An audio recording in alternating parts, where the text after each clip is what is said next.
In the UK and Ireland, the delivery of a robust, responsible management education is increasingly a requirement of our independent quality bodies.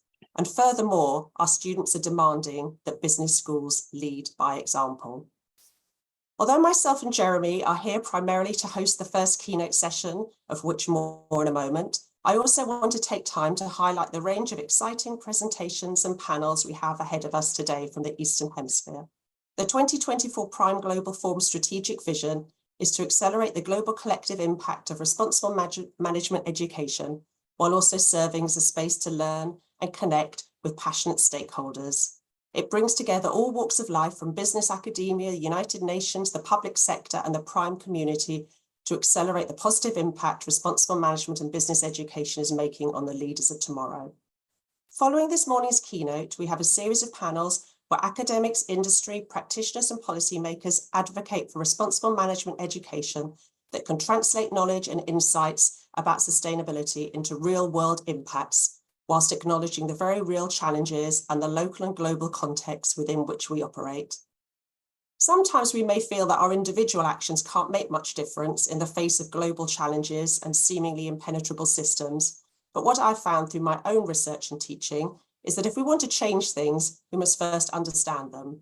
For whilst we can't necessarily move the world or even our own institutions towards a nirvana of sustainability and responsible business alone, we can acknowledge the influence we have as individuals and as collaborators through our engagement in the Prime community. One of the truly global collaborative projects I've had the honour and pleasure to be part of over the last couple of years is the Prime Impactful 5, or I5 project. Myself and Jeremy were part of the project's expert pedagogy group, which convened over a series of months to discuss, share and debate our understandings and experiences designing, delivering and assessing education responsible leadership. This was an amazing opportunity to not only join fellow Prime colleagues, but also to work with organisations such as Suli Test and Project Zero, based at Harvard's Graduate School of Education. If you know about I5, you'll probably be an advocate for its playful approach to teaching and learning, underpinned by theories from pedagogy and psychology. I can truthfully say that applying the I5 principles and practices to my own teaching has been a highlight of my recent practice. And although I5 encourages us to create joyful and playful experiences, if you've been to one of my I5 sessions, you've likely sewn a button with me, but acknowledging one's own role in leading the changes we want to see in and beyond business education is a responsibility I take very seriously. As well as working across the UK and Ireland, building our I5 community, I've also been part of an amazing Pan-Europe and I5 community of practice made up from the European-based members of the I5 Expert Pedagogy Group, which is just one of the ways in which engaging with Prime has enhanced my own role and experiences. And it's within the I5 Expert Pedagogy Group that I met my colleague and co-host Jeremy, who will now share some of his own insights and experiences in RME before introducing this morning's keynote. Thank you, Jeremy. Thanks, Natasha. I think it's very fitting, actually, that you and I, as members of that I5 Expert Pedagogy Group, get to kick this plenary off. Responsible management education obviously involves integrating the SDGs into everything we do. And one thing this opening plenary is going to do is sort of highlight the importance of integrating SDGs into the curriculum, into our research, into the way we partner with other entities, because all of this is only going to enrich business education and drive that change, that transformation in business practices that we need in order to stay within planetary boundaries and meet our Paris Agreement targets. So the discussions we're going to be having this morning and of course throughout the day will be focused on various innovative approaches. I mean, the I5 project was obviously one big step forward, and also reflect on the opportunities for collaboration and hopefully inspire people, inspire educators, students, business leaders to leverage the resources we have at our disposal to ensure that we deliver this sustainable future. And it's a great honor to introduce our first keynote of the forum, Dr. Aniek de Wit. Is a researcher, author, educator. She's affiliated with the Utrecht University in the Netherlands, and she's also the founder of Worldview Journeys. She wrote her doctoral dissertation on worldviews and sustainable transformation.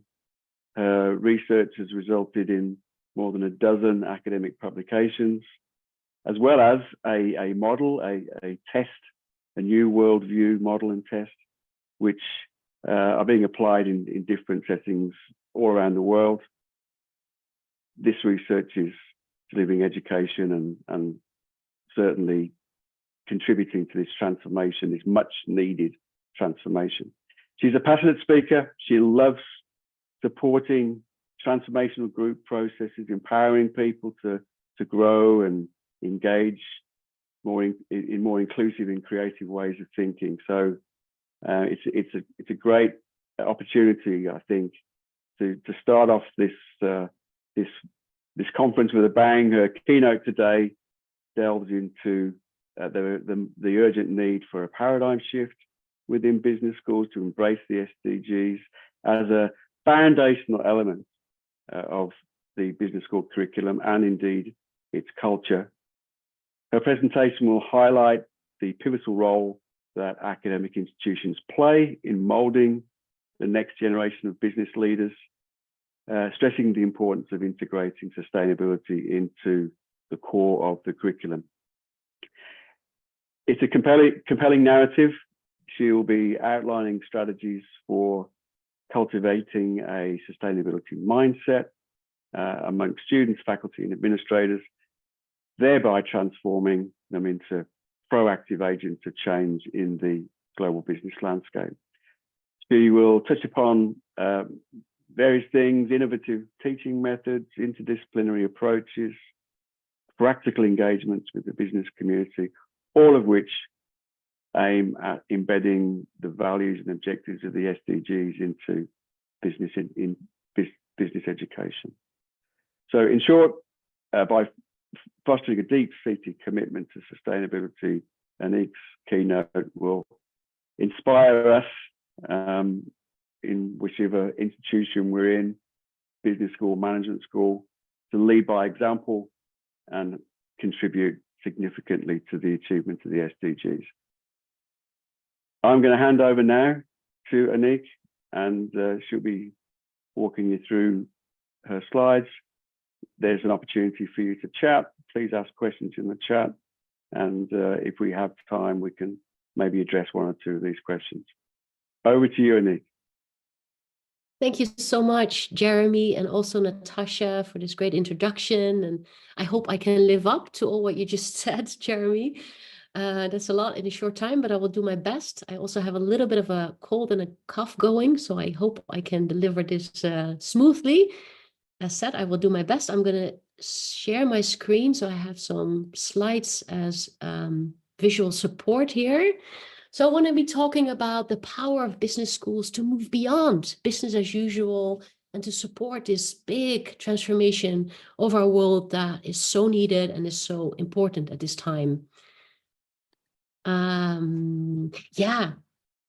Let me see if my slides are doing what I want them to do. Yes. So it's really a great honor for me to be talking about what's been a lifelong passion of mine, namely this really big question of how do we get our Earth and thus our global society or our global civilization on a sustainable track? How do we turn this ship around? And we all know it by now, right? Continuing with business as usual means the end of life in all its awesome diversity and stunning beauty. At the very least, it means the end of life as we know it and some form of civilizational collapse. It's not a pretty picture. Business as usual is premised on a number of fundamental assumptions that don't hold up to reality any longer. One of these assumptions is that we can externalize costs without running in too much trouble. And these these externalities are all the costs that are not included in the price of our product or service. It's basically the price of what it costs to clean up the mess after us, with the bill being delivered to others, other generations, other species, people in other countries, or belonging to other communities. And of course, we can externalize cost from a limited perspective in space and time, but on the planetary level, it doesn't really work. There is no away. We cannot throw things away on the level of the planet. Somewhere, someone, sometime, the costs are going to be felt and carried. So another assumption of business as usual is that business is primarily about generating profit, and that achieving good results in those terms is what really counts. And also that assumption, I would argue, no longer holds in today's world. Not only in the sense that customers and shareholders increasingly want companies to do more than generate profit, but also in the sense that without a sense of purpose, it is hard for anybody to achieve a true and durable sense of success and fulfillment. Purpose may be understood as a long-term commitment to goals that are meaningful to the self and contribute beyond the self. And research consistently shows that purpose is associated with academic and vocational success, with motivation, with resilience, and psychological and physical well-being throughout life. So business should be about fulfilling a greater purpose, helping others and delivering meaningful value in a world in crisis, while also accounting for the real cost, the true costs that our product or service involves. So moving beyond business, business as usual is imperative in today's world. And that makes one really wonder, who plays a more important role to move beyond business as usual than our business schools? The SDGs, the Sustainable Development Goals, offer a great roadmap to start thinking about sustainability in more concrete terms, as it helps us to think about what sustainability may look like in practice. It helps us orient ourselves in this complex world to focus on these really important 17 goals that help us transform our world. So they offer a really good roadmap. However, just as important as the SDGs are, they are also limited, especially from an educational viewpoint, as they don't illuminate the inner changes and skills needed to realize these goals and actually create that more sustainable world. And this is why I really appreciate the concept of the IDGs, or the inner development goals, to be able to thrive in this world of great volatility, complexity, uncertainty, and crisis. This demands a lot from us as humans. Also, creating transformative change in a profoundly polarized and divided world is not easy and is not for the faint of heart. And so to be able to thrive in this world of complexity and crisis, one needs a number of essential human capabilities, like a sense of self-awareness and self-leadership, like the capability to actually listen and to constructively collaborate with others, including others who think very differently, the capability to make sense of this complex world and develop an inner compass that can help us navigate the complexity of our world, a sense of integrity and a sense of purpose that can uplift and sustain us over time, and especially through challenging times. And so here you see the outlines of an educational framework that I'm currently working on, helping us develop this new education. Relationship to self, relationship to others, relationship to the whole, and relationship to the future. However, this is not really taught, not at most business schools, nor at most universities or educational institutions in general. And so I believe that the new business education should start to orient to fostering wise humans rather than just knowledgeable experts. Wise humans that can gather expertise, but that hold a much larger wisdom in how to be this proactive, transformative change driving citizens and professionals. And this is quite a dramatic transformation and something I'm passionately working on as a director of Worldview Journeys Foundation in direct collaboration with Utrecht University. We've developed a scalable, transformative learning program or learning trajectory that supports students to start to explore their own worldview so that they can gain some perspective on their own perspective. So instead of being completely embedded and identified with their views, they can start to look at it with more distance and spaciousness and neutrality. Also to develop their ability to exchange across worldviews, incredibly important in our polarized world, so that they can learn from other perspectives rather than being challenged by them. They can be enriched and empowered by them. And also to expand their worldview so they can cultivate a more planetary perspective, more consciously including nature and the planet as large in their worldviews. So this is all work in progress. We're experimenting, and we're now actually in the process of developing a formal evaluation of the actual capability development that this program supports in students. We have a number of publications forthcoming on this, and if you want to learn more, you can find more information at our website and sign up for our newsletter to stay updated. I want to finish here with a quote by the UNDP's 2020 Human Development Report saying, "The world is lurching from crisis to crisis, trapped in a cycle of firefighting and unable to tackle the roots of the trouble that confronts us. Nothing short of a wholesale shift of mindsets is needed." Thank you for your attention.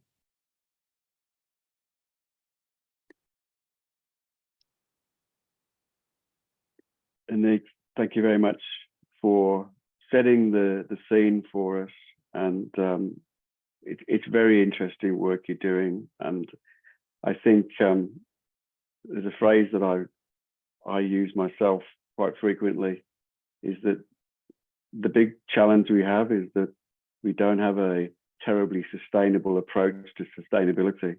And I think the work that you're doing is helping us to bridge that gap.